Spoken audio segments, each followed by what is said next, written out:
கன்னியாகுமரி மாவட்டத்தில் இருக்கக்கூடிய முக்கியமான கோயில்களில் இந்த வெள்ளிமலை முருகன் கோயிலும் ஒன்று. இந்த கோயிலுக்கு போகக்கூடிய வழி ஃபுல்லாகவே பச்சை பசேல்னு பார்க்குறதுக்கு ரொம்ப அழகாக இருக்கும். இந்த கோயில் மலை மேலே இருக்குது. எந்த கோயிலுக்கு போனாலும் நமக்கு மன அமைதி கிடைக்கும். அந்த கோயில் மலை மேலே இருக்கிறதுனால நம்ம மேலேருந்து பார்க்கும்போது கீழே அவ்வளோ அழகாக இருக்கும். சுற்றி எல்லா இடமும் பச்சை பசேல்னும் அப்புறம் நிறைய நீர்நிலைகள் எல்லாமே நமக்கு தெரியும். கோயிலுக்கு முன்பகுதியிலே நம்ம சைடில் காரை பார்க் பண்ணிட்டு ஸ்டெப்ஸ் வழியாக மேலே ஏறி வரலாம். நாங்கள் எப்போவுமே இந்த சைடில் தான் காரை நிப்பாட்டுவோம். கொஞ்சம் மலை மேலே ஏறி ரைட் சைடில் வர்றது மாதிரி இருக்கும். இங்கே தான் காரை பார்க் பண்ணிவிட்டு அப்படி கோயிலுக்குள்ளே போவோம். இந்த இடத்துக்கு நம்ம காரில் வரும்போதே சுற்றி பார்க்குறதுக்கு அவ்வளோ நல்லாயிருக்கும். கார் பார்க் பண்ணியிருக்கிற இடத்துக்கு பக்கத்துலேயே ஒரு பெரிய ஆலமரம் இருந்தது. அது ஃபுல்லாக பழங்களாக இருந்தது. மரம் ஃபுல்லாக சீரியல் லைட் போட்டால் எப்படி இருக்கும் அந்த மாதிரி செம்ம அழகாக இருந்தது. கோயில் கிட்டத்தட்ட 5:30 மணிக்கு தான் திறப்பாங்க.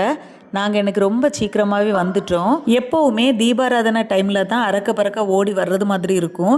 இன்றைக்கி சீக்கிரமே வந்ததுனால அப்படியே ரவுண்ட் அடிக்க ஆரம்பிச்சிட்டோம். சுற்றி இருந்த பாறைகளும் அதில் இருந்த மரங்களும் பார்க்குறதுக்கு ரொம்ப அழகாக இருந்தது. அடிக்கடி வரக்கூடிய கோயிலாக இருந்தாலும் ஒவ்வொரு தடவையும் வரும்போது புதுசாக வர்ற மாதிரி ஒரு புது அனுபவமாக இருக்கும். நம்ம பக்கத்திலே இருக்கக்கூடிய இந்த மாதிரி நம்ம மனசுக்கு ரொம்ப பிடிச்ச இடங்களுக்கு நம்ம அடிக்கடி போயிட்டு வந்தாலே நமக்கு மன அமைதி கிடைக்கும்.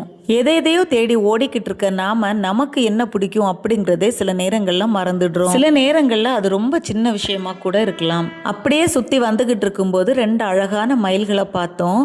ரொம்ப நேரமாக அதை வேடிக்கை பார்த்துக்கிட்டே இருந்தோம். வேடிக்கை பார்த்துக்கிட்டே இருந்ததில் நேரம் போனதே தெரியல. அவ்வளோ அழகாக இருந்தது. இவ்வளோ பக்கத்தில் மயில்களை பார்த்ததே இல்லை.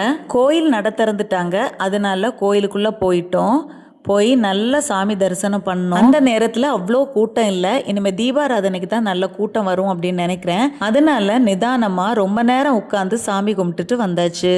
வரும்போது சன் செட் ஆக ஆரம்பிச்சுது. சூரிய அஸ்தமனத்தை மலை மேலேருந்து பார்க்குறது ரொம்ப நல்லா இருக்கும்.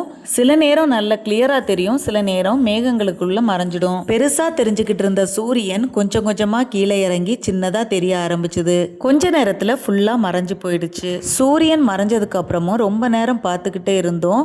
அந்த மரங்கள்லாம் இன்னும் ரொம்ப அழகாகவே தெரிஞ்சுக்கிட்டு இருந்தது. நீங்கள் இந்த வெள்ளிமலை கோயிலை பற்றி கேள்விப்பட்டிருக்கீங்களா? கோயிலுக்கு போய் சாமி கும்பிட்டுட்டு இந்த இயற்கையை ரசிச்சிருக்கீங்களா? கமெண்ட்ல சொல்லுங்க.